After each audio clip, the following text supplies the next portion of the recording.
Estás escuchando Trampantojo Cultural, un podcast de Rocío Bermejo. Hola, estás escuchando Trampantojo Cultural, un podcast de entrevistas sobre industrias culturales. Yo soy Rocío Bermejo y hoy estamos con Juanma Ruiz. Hola, ¿qué tal? ¿Qué tal, Juanma?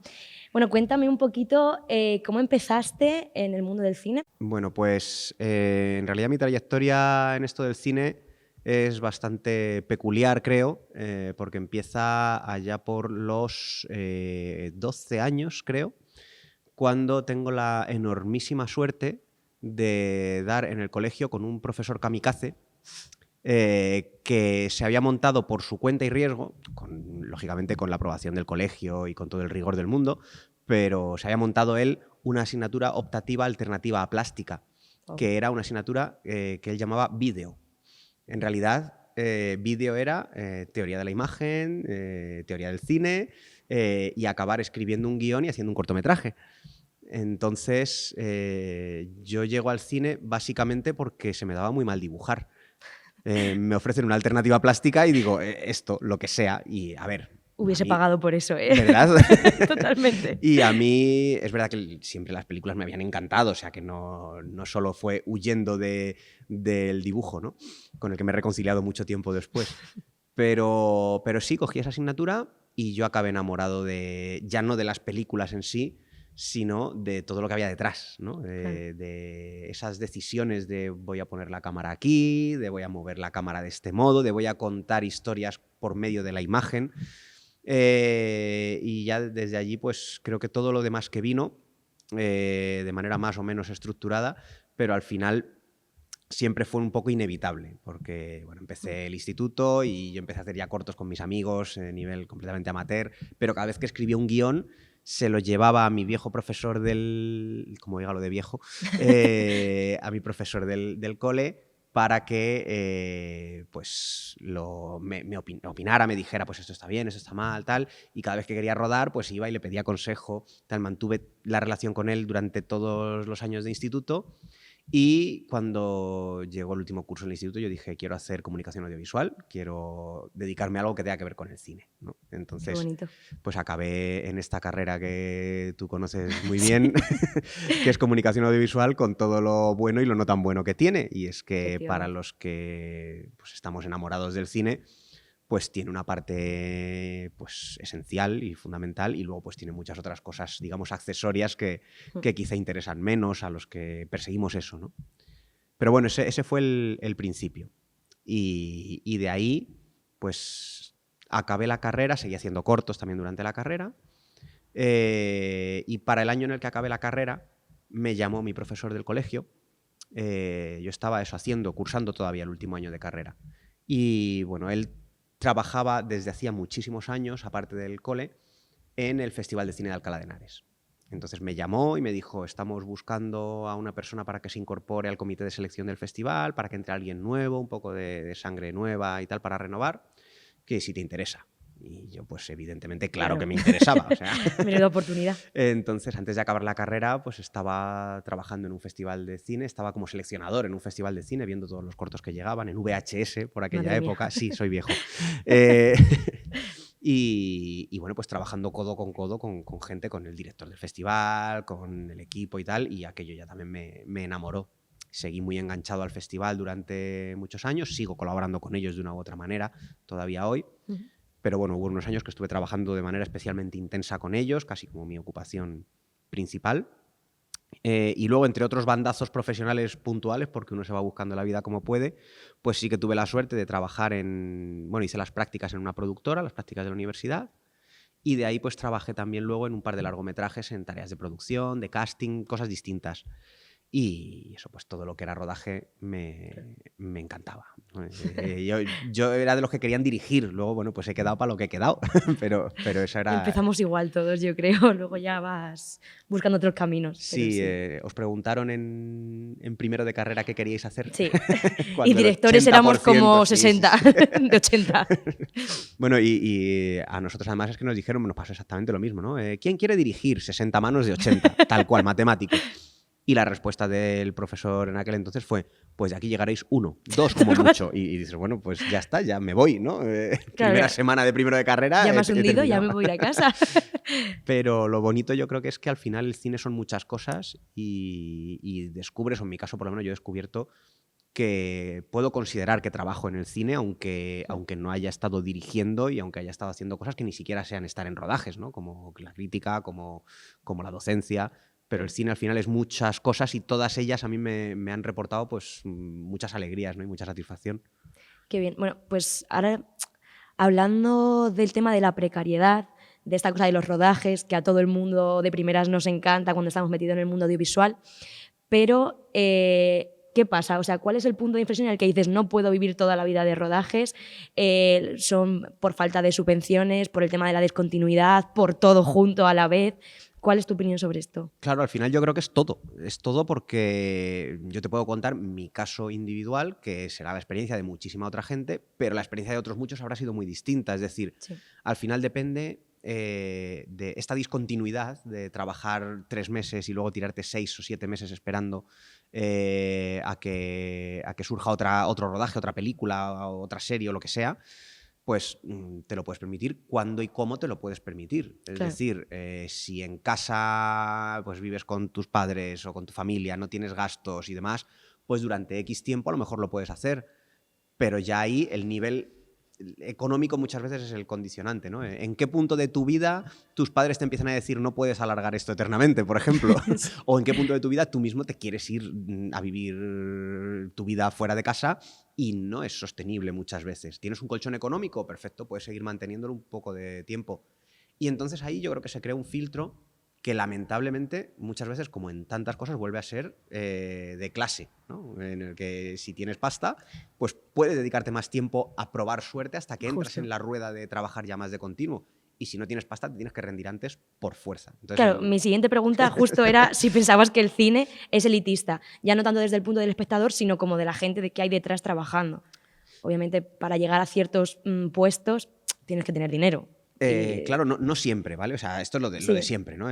Siempre hablamos de no, pero el que empezó de pobre y luego se hizo un gran empresario, ¿vale? Pero son 1 de cada 2000. Claro. O sea, Jeff Bezos no empezó en un garaje sin más, ¿vale? Empezó con un colchón económico muy potente ya entonces. Entonces, en el cine, pues claro que hay gente que ha llegado a ser grandes cineastas sin tener detrás ese respaldo económico, ¿no? Pero es verdad que por esto que te digo, por ejemplo, estudiar cine en Madrid, ¿vale? Sí. Pues la opción más clara es la ECAM, la Escuela de Cine de la Comunidad. Es la opción más clara tanto por estudios específicos de cinematografía, frente a carreras como comunicación, que como decíamos es más general, sí. Como por perspectivas profesionales. En la ECAM todos los profesores son profesionales en activo, es muy fácil que salgas de la ECAM y estés trabajando ya en rodaje. Claro. ¿Vale? Pero claro, para entrar en la ECAM, aparte de las pruebas de acceso, que está muy bien que estén y que son muy exigentes, pero hay una inversión económica. Entonces, ¿a qué edad te puedes permitir una inversión económica así? ¿O cuándo tus padres se pueden permitir invertir en ti? Porque, claro, cuando uno entra ahí, pues suele ser pues, a los 19, 20 años, 23, 24, cuando han acabado el grado, otros muchos, pero no más tarde normalmente. Entonces, a esas edades, o tienes ese respaldo detrás. Entonces, elitismo, pues... desde luego dificultad de acceso o facilidades de acceso cuando tienes otras posibilidades. El cine también, además, no lo olvidemos, es un arte muy caro. Si ya existen esos filtros de acceso de clase, porque también existen en literatura, cuando en realidad para escribir no necesitan más que un bolígrafo y un papel, pues imagínate en un medio, un arte, una industria que necesita todo ese entramado detrás, ¿no? Sí, justo. Además, si no tienes como la suerte, por ejemplo, que tuviste tú de tener un profesor que de repente en primaria dice vamos a hacer algo de cine, algo de vídeo, es algo al final que también tiene que ser muy autodidacta o gente, pues familiares que a lo mejor hayan trabajado previamente, que te puedan dejar una cámara o que te puedan decir cómo tienes que hacer las cosas o buscarte un poco la vida, porque realmente tampoco hay muchos talleres de cine o de fotografía algo más, pero de cine no tanto, entonces es como... También hay una complicación ahí. Claro, pero es que además eso nos lleva a... Y no es porque yo quiera poner mi experiencia de modelo de nada, pero la suerte que yo tuve no debería ser una suerte. Es decir, claro. Este profesor, Pepe Martín, al que nombro porque creo que es de justicia nombrar y agradecer, Por supuesto. Él decía, enseñamos a los niños a leer y a interpretar lo que leen y a escribir, ¿vale? Enseñamos en asignaturas de lengua, de literatura, etc. Enseñamos a historia del arte y a ver arte, ¿no? Y a interpretar el arte. ¿Por qué no enseñamos también ese lenguaje que manejamos día a día desde que nacemos y hoy día más que nunca, o sea, en la sociedad de las pantallas? ¿Por qué no enseñamos a los niños a ver y entender el audiovisual y a crear el audiovisual? Si hoy día es una herramienta que todos estamos con las cámaras de los móviles en todo momento, haciendo vídeos de vacaciones o stories de Instagram o TikToks. Justo. Bueno, pues eso también tiene un lenguaje y también habría que enseñarlo, ¿no? ¿Por qué en los planes de estudios de primaria, secundaria, esto no está contemplado? ¿Por qué solo se habla de añadir horas de educación física cuando no sería nada descabellado? Al revés, sería esencial que los chavales aprendieran desde muy pronto qué me está tratando de decir esta película, qué me está tratando de decir este vídeo, que aprendieran a discernir, porque también luego la importancia de formar mentes, ¿no? De que no nos la cuelen. Justo. Y intentamos que no nos la cuelen cuando leemos un texto, una novela, un libro, un artículo de periódico. En la selectividad, en la EBAU, hay que hacer análisis y comentario de texto. Y eso está muy bien, porque nos enseña a eso, a ser mentes pensantes y críticas. Pero luego nos ponen una película con un discurso ultraconservador tal, y nos la cuelan perfectamente porque no hemos aprendido a... Bueno, pues es que eso tendría que estar en los planes de estudio, ¿no? Y entonces quizá también colateralmente se empezaría a difuminar esa barrera de clase de poder querer o tener posibilidades de estudiar audiovisual, ¿no? Justo. Sí, o sea, al final, igual que desarrollamos sensibilidad musical o sensibilidad pues, artística con el tema de plástica y tal, ¿por qué no se le da a los niños la opción a tener otros tipos de sensibilidades, a desarrollar cualquier otra rama artística? Pero bueno, vamos a hacer un salto de temática, vamos a hablar de cine español. Venga, dale. Directamente, además, aprovechando que han sido hace poco los Goya. No sé qué opinas sobre los Goya en sí, si quieres mojarte, si quieres... ¿De los Goya en sí o los de este año? En general, y si quieres hacer algún comentario sobre este año en concreto. Este año lo cierto es que me ha pillado mucho el Toro y algunas de las películas fundamentales he llegado sin haberlas visto, lo cual no tiene perdón y desde aquí pido perdón a cineastas magníficos de los que no he visto su peli este año, pero que prometo solucionarlo.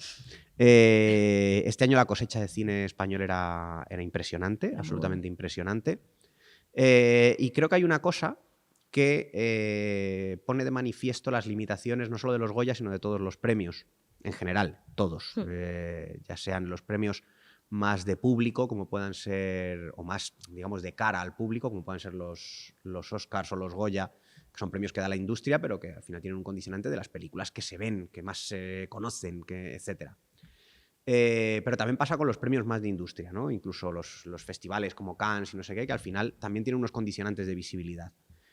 Y digo esto porque en los Goya, para mí, me parece, más allá de que las películas que estuvieran nominadas fueran excelentes, que bueno, estaba Carla Simón, que es una de las grandes cineastas españolas del momento, estaba Cinco lobitos de Alauda Ruiz de Azúa, que es una mujer que lleva haciendo cortometrajes magníficos 20 y pico años y hasta ahora no ha podido acceder a su primer largo, lo cual ya también debería darnos que pensar. Y sin embargo, la que para mí ha sido la mejor película española que he visto este año no ha estado ni siquiera nominada a ninguna categoría. Y no hablo de para mí la mejor película española, porque eso bueno, es algo subjetivo y ya está. La revista Cahiers du Cinéma, en Francia, la revista de cine más importante del mundo entero, en su top 10 del año de cine mundial, puso en el puesto número 1 una película española que era Pacifiction, de Albert Serra. Ni la conozco. Claro, pues ahí está. ¿Qué pasa?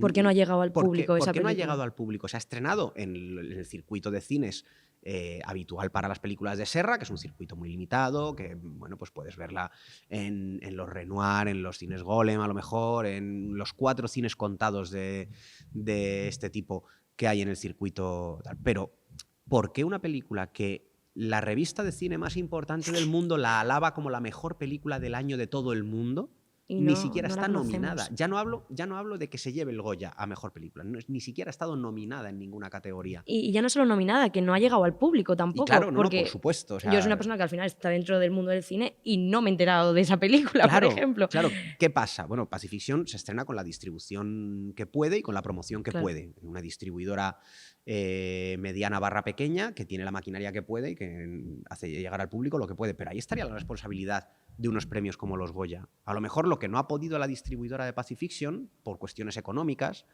los Goya podrían ayudar a compensarlo y dar visibilidad a una película que los académicos deberían haber visto. Sí. Y está claro que los académicos deberían haberla visto y conocerla.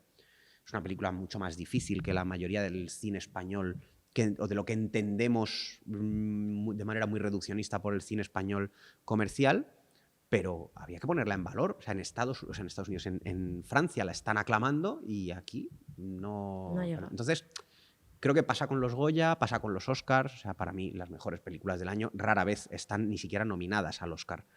También los Oscars tienen otra trampa y es que se presentan como premios del cine mundial cuando en realidad se premian el ombligo. O sea, es así y de vez en cuando la migaja de una película alemana o una película coreana. Tienen una sección que es como la nominación a película europea, ¿no? De habla no inglesa. O eso, de habla no inglesa. Claro, pero luego de vez en cuando, de manera incoherente, porque bueno, los Goya son premios del cine español y si la película no es española no puedes optar más que a eso, a las categorías concretas de películas extranjeras, iberoamericana, europea, etc. Pero en los Oscars, de repente te nominan una peli coreana como Parásitos. Sí, te iba a decir. Luego, claro, te sorprendes que hay una peli coreana. Es que en inicio esos premios son internacionales. Entonces no debería sorprender tanto. Claro, pero esto delata que siendo unos premios que en sus bases permiten que cualquier película del mundo esté nominada al Oscar, sin embargo, solo nominan de 10 nominadas a Mejor Película, 9 son norteamericanas y una es extranjera como para repartir un poquito el pastel. Cuando hay mucho cine fuera de Hollywood, igual que en España hay mucho cine fuera de, pues ya no te hablo de las nominadas al Goya, de las horrendas producciones de corte más comercial, ¿no? Con los cómicos del momento, etcétera, que son las que al final se llevan el pastel de la taquilla. Sí, pero también siento que estamos viviendo buen momento de cine español. Como que hemos tenido mucho complejo durante mucho tiempo. Al final yo ya soy de los 2000, pero sí que es cierto que durante los 90 ha sido como un ninguneo constante al cine español, incluso durante los primeros 2000, hasta los 2010 así.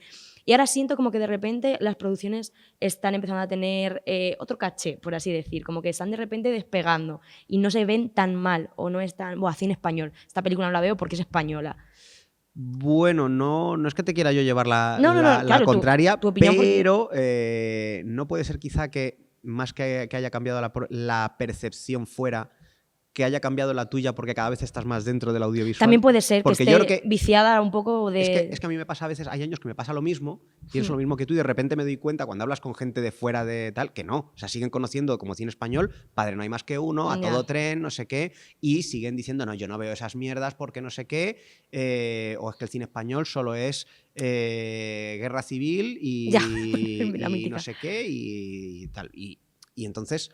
yo creo que desde dentro nosotros poco a poco vamos viendo todo ese tipo de riqueza que hay en el cine español. Es verdad que hay un muy buen momento del cine español, o sea, eso es innegable. Pero en cuanto a la percepción de fuera, yo no sé si está llegando tanto como debería. Pues eso, películas como Alcarrás, como Cinco Lobitos, como pues por hablar de las de este año, pero por hablar de otros años, pues un montón de películas, ¿no? Las niñas de Pilar Palomero, Verano 1993, o sea, todas estas películas de verdad están llegando más allá de nuestro propio entorno. Pues siguen, no lo sé. Yo tampoco lo sé. O sea, habría que hacer un estudio de campo porque no tengo exactamente... Sí que es cierto que, claro, al final yo también me estoy rodeando ya de más gente dedicada al audiovisual, entonces... Sí, es verdad, mi criterio tampoco. Claro, pero me pasa exactamente igual que a ti. De repente digo, joder, yo creo que por fin estamos rompiendo esa barrera de tal, y luego te das cuenta que es que no, lo que pasa es que hablamos con gente que conoce las películas de Carla Simón, de Pilar Palomero y de tal. Sorogoyen es el más comercial de esto y es verdad que sus películas sí se suelen ver fuera de ese circuito, pero porque también el cine de Sorogoyen se ajusta a unos parámetros muy de cine comercial, dentro de que tenga un rigor mayor que otros cines comerciales, tal, pero no deja de ser un cine, un thriller o tal, o las películas de Alberto Rodríguez, La Isla Mínima, pues es una película modelo 77, que sí que puede ver mi madre sin necesidad de tal, y que también tienen ese entramado detrás y esa promoción. ¿vale? Porque la gente se entera de que estrenan La Isla Mínima, ¿no? Sí. Pero la gente no se entera de que estrenaron Verano 1993. Justo además, me vuelvo a ir un poco, pero has mencionado varias directoras. O sea, también me parece que lleguen o no lleguen tanto al público, estamos pegando un poco el salto, las mujeres en general, de vamos a dirigir. Como que siempre nos hemos quedado un poco más en cosas secundarias, sobre todo de producción, y ahora también pues, más técnicas y más directoras.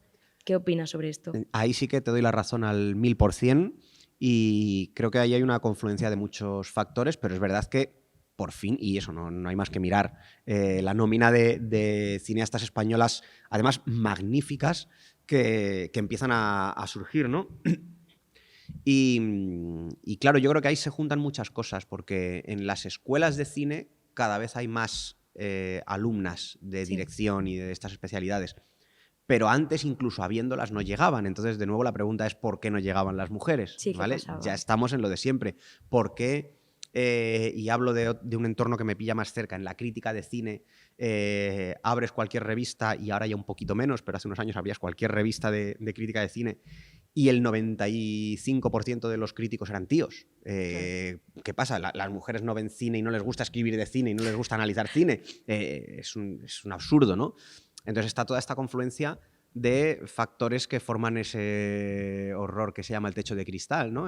Sí. Las mujeres pues tienen siempre esa barrera en la que parece que tienen que demostrar 7 veces más que valen, Que son valiosas. para conseguir el mismo puesto que un tío, y por suerte empieza a haber también ese cambio de paradigma, que por un lado ha sido, entre comillas, forzado, pero había que forzarlo para que por fin ahora se empiece a dar de manera natural, ¿no? Cuando hablamos de estas, ya no hablo del cine, hablo en el general. mundo, ¿no? De la paridad, ¿no? Pues lo de buscar la paridad de manera artificial, pues claro, es que si no la buscas de manera artificial te encuentras con 9 hombres por cada mujer. Cuando la empiezas a buscar de manera artificial y el coche ya está andando, ya sueltas el coche y ya vemos que la paridad se empieza a mantener y se sostiene sola. Pero había que dar ese paso, ¿no? Claro. Entonces, bueno, pues sí que ha habido en los últimos años, por suerte, gracias a muchas cosas, un movimiento consciente de visibilización de la mujer, por parte de las propias mujeres, pero por parte también de la sociedad en general, ¿no? De centrarse en el cine hecho por mujeres, el cine de no sé qué, las cineastas, y cuando pones el foco en ello dices, oye, que mira, que aquí hay Sí. un grupo de talento arrollador que viene pidiendo paso y no tenía ni por qué pedir paso porque están ahí, ¿no? Sí, también, a lo mejor también es percepción mía, pero también siento que se ha roto la etiqueta de el cine de mujeres. Se va rompiendo, ¿no? Entonces es como que poco a poco es ya el cine, en general, de unos, de otros, lo que sea, pero no es tanto como el cine femenino, que pasa con todo, con la música, con la literatura, con tal, que además me hace gracia porque es como todo lo artístico, todo lo que tiene algo de sensibilidad, se relaciona con la mujer, pero luego lo que llega al público es todo masculino. Bueno, era ya no tanto, pero era masculino. Entonces es como, ahí hay un... O sea, el tópico de todo lo sensible, todo lo artístico es femenino, pero luego después, a la hora de la verdad, todas esas artes o esos sectores los ocupan hombres. Claro, Entonces, pero a ver, esto, vamos un momento fuera de la cuestión artística y de esto que me parece súper interesante que dices de la sensibilidad artística y demás, y luego volvemos a ello. Pero primero, algo que no tiene tanto, que me perdonen la gente de la industria y el arte culinario, ¿no? Pero algo que no tiene tanto de sensibilidad, creo, sí. Como es la cocina, ¿no? Que siempre Ejemplo perfecto, la sí. sociedad la atribuye a... O sea, al final, en las familias la mujer es la que está cocinando Cocinando. para el marido, pero los grandes chefs son tíos. Sí. ¿Qué coño está pasando ahí? O sea, Sí. ¿por qué las mujeres no llegan a...? Los libros de cocina son todos de abuelas, pero luego en la tele hay señores. Simón sí, Ortega, tal, efectivamente. pero...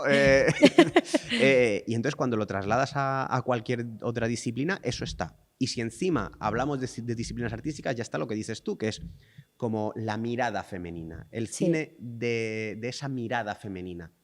Creo que hay un poco de verdad y mucho de mentira. O sea, un poco de verdad en el sentido de que no de que la mirada femenina sea muy particular, pero sí de que ha habido una masculinización de la mirada en el cine de toda la puñetera vida, que tuvieron que llegar teóricas como Laura Mulvey a señalar que la mirada del cine estaba completamente mediatizada por los hombres, por los señores / señoros que plantaban ahí su mirada, en la que la mujer siempre era el objeto de deseo, el hombre era el sujeto deseante, no sé qué. O sea, entonces, sí, los arquetipos femeninos de femme fatale y cosas así. Efectivamente, Al final... o si llegamos a un movimiento tan absolutamente clave e importante para la historia del cine, pero que delata dentro de muchas de sus películas esto, es la Nouvelle Vague, donde el nivel de prostitutas por metro cuadrado que están ahí únicamente para el placer del hombre que filma y que protagoniza es apabullante, ¿no? Entonces, por ese lado sí que es verdad que hay una mirada, no sé si femenina, pero sí desmasculinizada, ¿vale? O desmasculinizadora, en la que,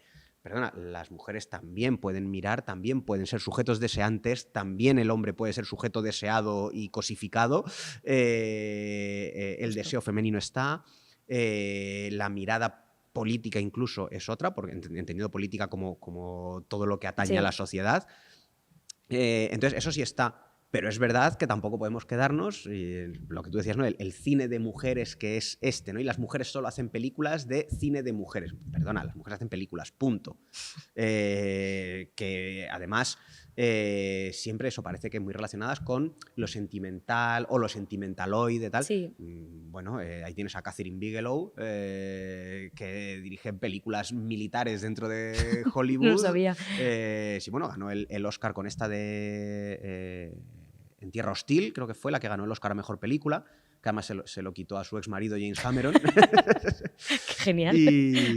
Y eso es una mujer que dirige películas de un género habitualmente entendido como para hombres, pero es que ya en el Hollywood clásico estaba Ida Lupino, que dirigía thrillers y dirigía películas así como con un sustrato muy turbio, que no tenían nada que envidiar a películas de otros cineastas de género de la época. Entonces, sí que creo que poco a poco se va rompiendo eso, y sí que creo que poco a poco ya no se juzga el cine de mujeres como cine de mujeres. Es cine que casualmente, porque había un 50%, o debería haber un 50% de probabilidades, la que está detrás de la cámara resulta que es mujer, ¿no? Como si es hombre. Sí, justo. Bueno, y ya hilando con esto, la última pregunta. ¿Cómo crees que va a estar de aquí a 5 o 10 años el cine español? Uf, la industria. Ver, es todo suposiciones. Ejercicio de futurología. Sí. Me gustaría... Voy a decir cómo me gustaría. Porque, ¿cómo te gustaría? Porque como no sé cómo va a ser y probablemente si pienso cómo creo que va a ser, no será bueno. Pero vamos a ponernos en lo bueno por un momento. O sea, ya que nos permitimos soñar, ¿no? Sí.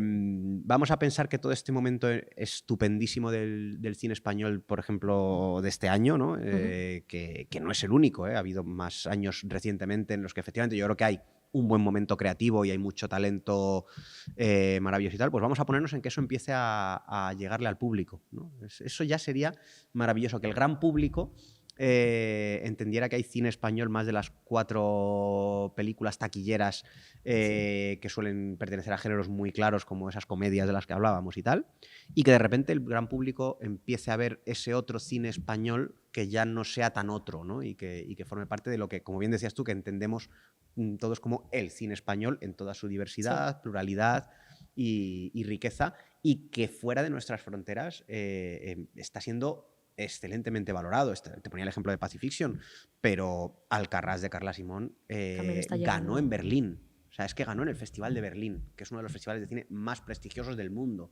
Entonces, bueno, pues que eso no se quedara solo en los festivales o en las revistas extranjeras, sino que soñemos que dentro de 5 años el público en general estuviera acostumbrado a verlo también y a disfrutarlo y a defenderlo y a valorarlo, ¿no? Sí, pues ojalá pase, la verdad. Estoy contigo. Y nada, Juanma, muchísimas gracias, ha sido un placer. Y nos escuchamos en el próximo episodio. Gracias.